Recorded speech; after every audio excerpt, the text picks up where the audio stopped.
Hello, Brandon. How are you doing? I'm doing well. How are you? I'm very well, thank you. Yes, I guess you've been busy with these phone calls and interviews. Yeah, here and there. But thanks for spending the time today. Thanks for spending the time to have a chat. It's great to speak to you. That's my pleasure. Thank you too. So yeah, I just wanted to obviously to have a catch up, and yes, it's quite an exciting time for you because you've had your time with a band over these recent albums, and now you're having this little strikeout on your own, a little adventure, and so it's a bit of a big change for you. Yeah, it's interesting. It's one of those things that, for me, I never really wanted anything beyond what Incubus offered, just because it presented so much energetically and creatively for so long, and it definitely still has many of those things in it that I'm still really excited about. But there came a point when, as a band and as a group of friends, that have known each other our whole lives and have been in a band for quite literally most of our lives, we needed to, step away from that in order to be able to make sense of it, and I think probably also on a personal level, establish who we were when we weren't in this band together. And it didn't mean we didn't want to be in a band anymore. I think we just needed a little bit of perspective on things. So, we collectively decided that it would be healthy and a good idea to date other people, so to speak. Yeah. So in the course of this open relationship, I've met a couple of other really, really hot chicks, and they're really cool and they're a lot of fun, but it also puts things very deeply into perspective, and it reminds me also how much I love and miss Incubus, and I'm excited to continue to make music with Incubus. But in the immediate, these opportunities that have been popping up are really exciting and unexpected. So I'm really excited. Yeah, I can see what you mean by having the step away to give you a different perspective, because it was quite a long time you were with them, and so you're used to your relationship with everybody else in the band, and so to have interactions with other musicians and get your head into a different place for a while does give you that different perspective. Yeah, and it's one that I think becomes increasingly important as I'll just say me, as I get older, and do this longer and longer, it becomes almost imperative to exercise new avenues and allow my brain and my creative spirit to kind of wander a little bit. I do think that we were getting dangerously close in Incubus to getting to a place of kind of unintentional complacency, where it was just things were going so well for so long, and it almost got to the point where it was well, all we gotta do is fall out of bed, and that's not a good place to be. That's not a good place to be creatively. I think it's really important for everybody, not just in creative fields, but people in any walk of life, at any age, to allow for a challenge to come in every once in a while and say yes to some unusual things. So our brains and our, once again, creative spirits exercise a little bit. So that's really what this feels like. And it's another reason I'm so excited about it, is because I have no idea what I'm about to walk into with Jesus Christ Superstar. And I'm learning the part, and I'm learning how to sing this part, which is so much more sort of acty than ever. And also, well, you're used to being on stage anyway, but it's a different kettle of fish, because it's quite a set thing, but it's a completely different format.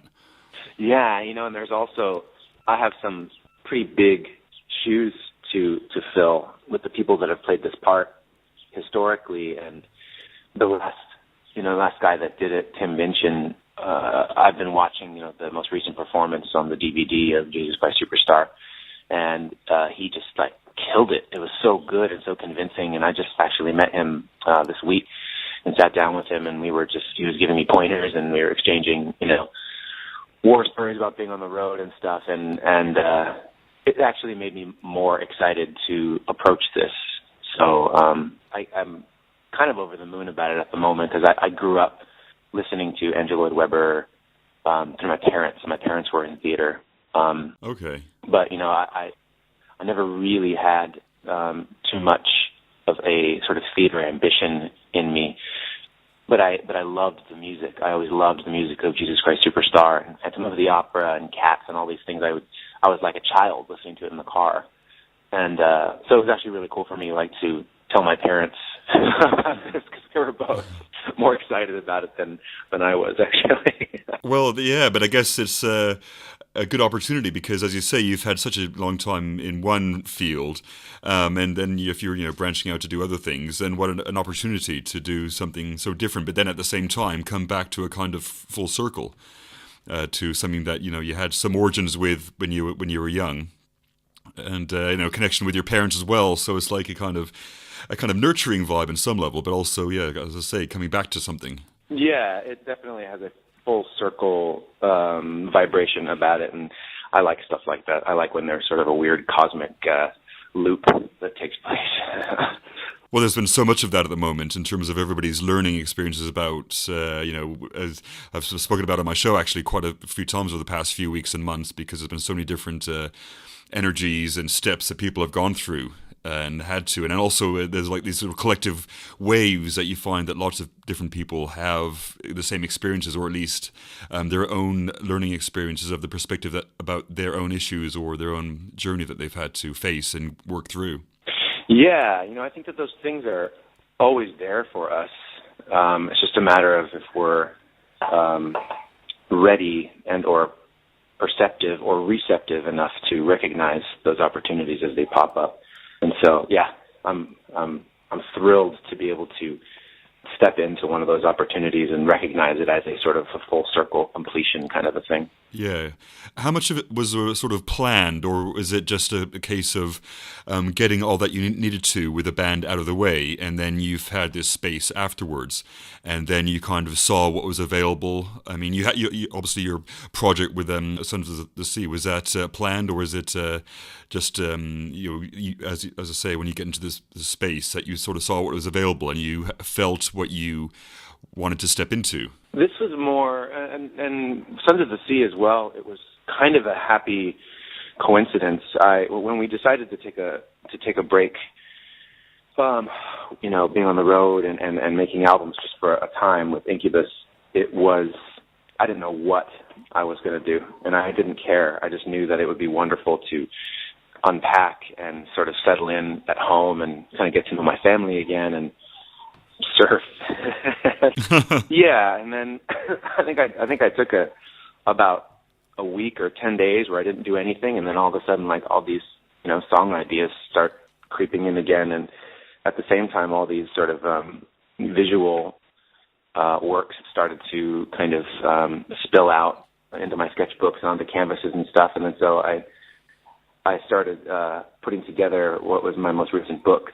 Brendon O'Brien and I getting together in the studio, and we didn't know it was going to be called Sons of the Sea. We didn't know we were going to make a record. We both had a moment where he wasn't actively making a record, and neither was I, but we both had a very sort of strong drive to make music, and it was such a fun idea that we had made so much music together over the past 10 years in Incubus, but on a much different kind of, him as a exclusively producer kind of a thing, and me as the singer of the band and the lyricist. And so it was just, we both knew, we didn't know what it was going to be, but we both knew that we wanted to do it, and it would probably be pretty cool if we really put our heads in the right place. And so within about I think it was 4 or 5 months, we had more than an album's worth of material, and we started mixing it. And then he looked at me, he's like, we might want to name this now.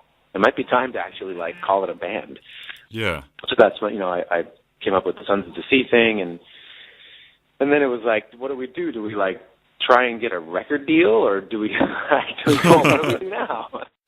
So it was just like a kind of, each step came up as it came up, and you just you were in the present moment each time. You're just doing what you felt like doing, and then you just sort of had to confront things and work it out at that point. This was the quintessential cross that bridge when you come to it project, and it's still that. I mean, there's still no record label attached to it. It's totally independent project, self-financed, and it's the same thing I've done with my art book adventures, including this newest one. It's just I I like to make things, and it's a lot more fun to make things as well when you don't have a sort of larger corporate entity sort of lording over you and asking you when it's going to be done. And people, it doesn't get as much of a reach, not by a long shot, just because you don't have the same resources as a major label does. But a lot of the joy remains intact. That's sort of the trade-off. Has that been a big advantage? Did you find, as you mentioned, the kind of corporate entity looking over it, did that affect the creative process a little bit with having to, produce, product or music all the time? Right. I never really thought that it did when we were in it, because that's the only way that I've ever, with Incubus, we would make albums and then we would turn in albums, and it started to over the last part. But I have to say, largely, we even though we were on, a major label for so long, I think almost 17 years, Incubus was signed to Epic Records, which is a Sony subsidiary. And there were moments when it got fuzzy, and there are moments when we had troubles with them, but largely I think that we kind of got off easy. I've heard some horror stories over the years that far exceed any of our worst days with them. But even that being said, there's something about making music purely for the joy of making music that really you can't put a price on, and that's something that Sons of the Sea has really reminded me how much fun it can be. And so when we go back in, to make another Incubus record, I'm going to take that sentiment with me, and those feelings with me. So it is completely refreshing, and you've been able to reconnect with your creative process, basically. Yes, exactly. And that would be, to me, like the greatest crime or the saddest thing, is if you somehow became so, ultimately beholden to a larger corporate entity that it started to really kind of like bleed into your creative process, and you start to make music that you think is going to sell. And, that's not, I don't consider that my job. I feel like it's my job to be as creatively honest as I know how to be, and to remain in that kind of almost like a unknowingly naive place when it comes to those things. So a long time ago, actually, I decided to let other people and other parts of the business worry about those kinds of things. When those things start to worry me, I like to almost like check out for a minute. Yeah, no, exactly.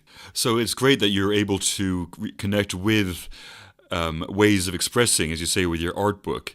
Is there a particular process you have behind that, or are there things that come to you, or is it what you're feeling with the things you're working through with emotions and stuff? And is it like a release, or like almost therapeutic in a way? It can be. It can be very therapeutic, and I don't necessarily draw or write music. Like if I'm in a bad mood or I'm sad or something, I'm like, oh, I'm sad, I need to go draw.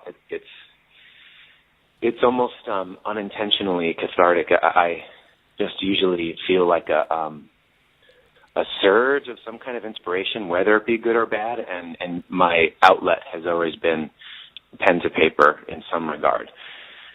And so there's a fortunate byproduct to that, and that's been, I get to sort of externalize a sort of complex internal process and understand things about myself that I probably otherwise would not have been able to. And then it's some weird sort of karmic twist of fate that people over the years seem to have enjoyed in some way, like looking into that kind of internal process. So I can only count myself, lucky. I feel very, very lucky and very fortunate and very grateful at the same time to have the opportunity to do what I love to do. And then for some reason, people seem to enjoy looking at it after the fact or listening to it, Well, that's often the case. If you were really honest about what you're expressing, the place that it comes from can very often resonate with lots of people and what they've experienced or going through, almost like a kind of harmonic. And then, so if people feel that, then it's quite natural that they're going to, tune into it and enjoy it, which is great that you're able to express like that. Yeah, I feel like we're not so different human beings. I mean, we have different cultures and different colors and different traditions, but we're all working with a very finite, very sort of small number of collective archetypes. Everybody can relate to a pretty small number of human experiences, human emotions, and human stories. And so it's really about, I think, just connecting to those things and tapping into those things and sharing our experiences with each other. And not just me to them, too. I've been introduced to so much good art and good music through listeners of Incubus and through people that have, looked at my artwork or something, and then they share theirs with me. And it's a wonderful form of communication that is so unexpected, because it really does kind of like supersede language in so many ways.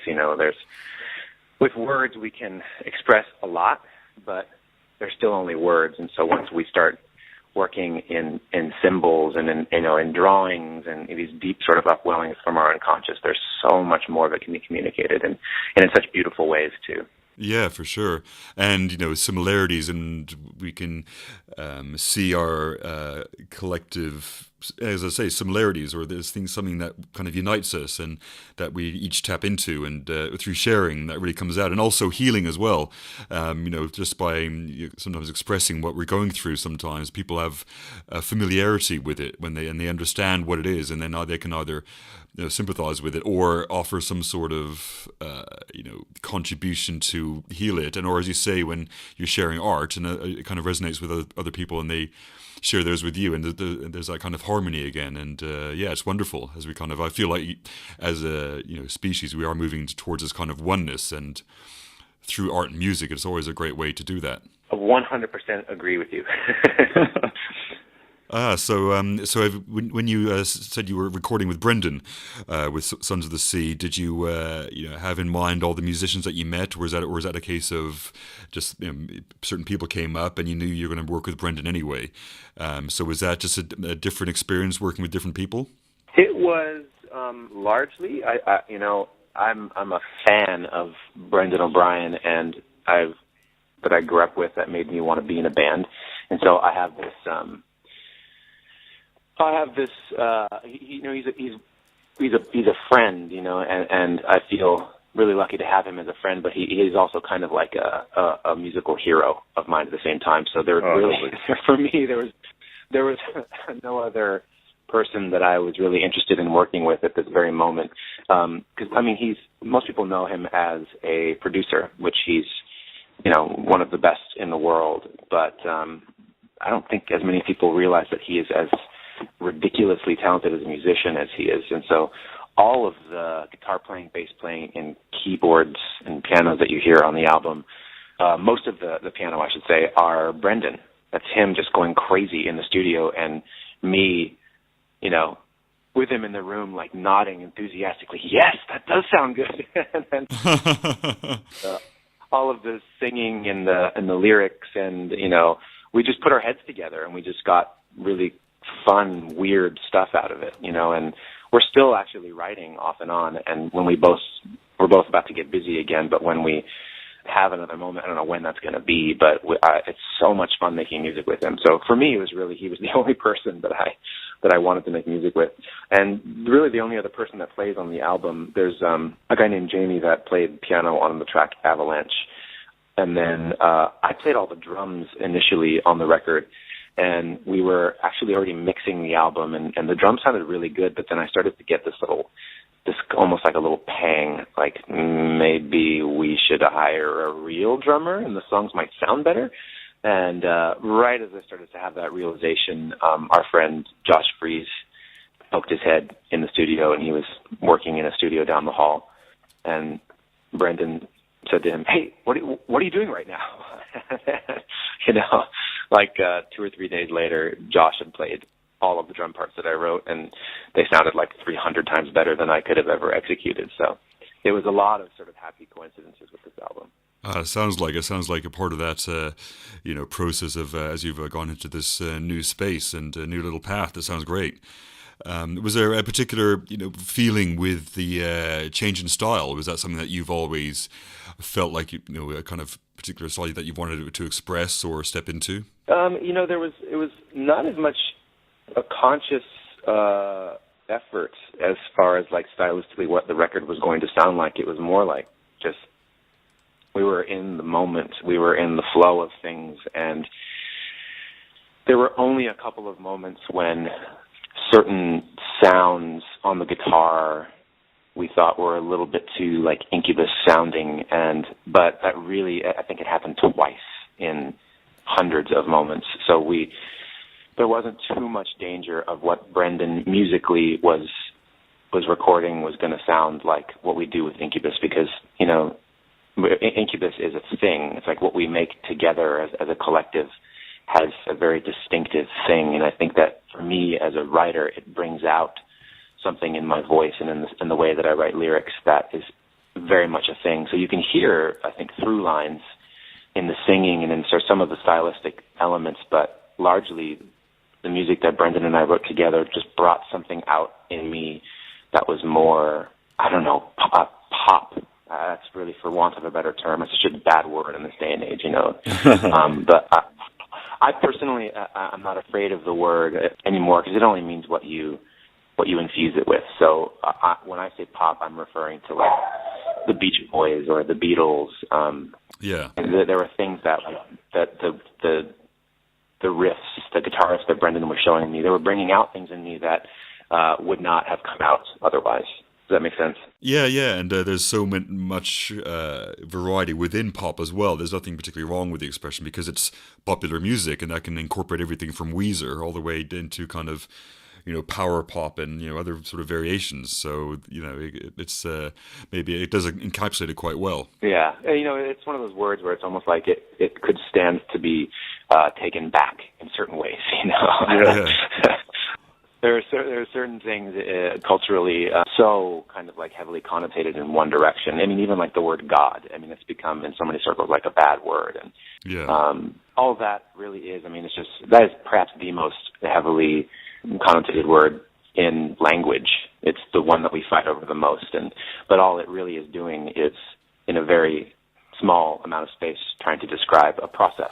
You know. Yeah. And so, is it interesting and ironic, perhaps, that the other three-letter word is also one of the most heavily connotated, and pop and God.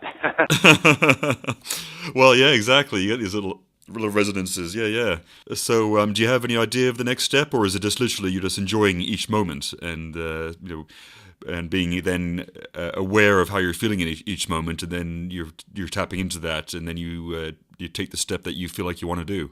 Yes, I'd say answer B. I'm in a unique moment in my life where I'm kind of out in the open. I have some wonderful people helping me with certain things. Like I said, I am not the most kind of like business-minded person, but I don't have a traditional manager at the moment. I don't have a record deal. I don't have a publishing deal. It's this really strange moment where I am in a kind of moment-to-moment thing, and what's so interesting is that the more in the moment that I stay, it seems like these wonderful opportunities keep kind of rushing in, and I really think it's just about me being perceptive to the moment and being able to appreciate each step that I take. So I spent most of my adult life in a very sort of planning, quote-unquote, era, and to much fruition. I can't badmouth it at all, but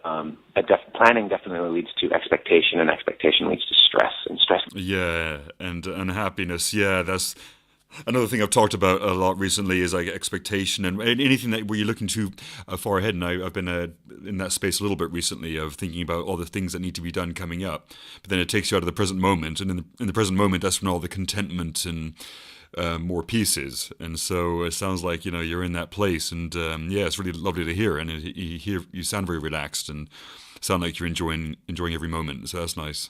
It's nice. Yes, I'm very thankful. Well, speaking of thankful, I think that's about it for time-wise, but I'm just very glad I was able to speak to you and have these moments. And hearing you so well as well. No, thank you. I appreciate your time as well, man. Thank you. Yeah, thanks a lot, and good luck with everything and the next stages, and it all sounds like it's going to be great. Yeah, I'm really looking forward to it, man. Thank you.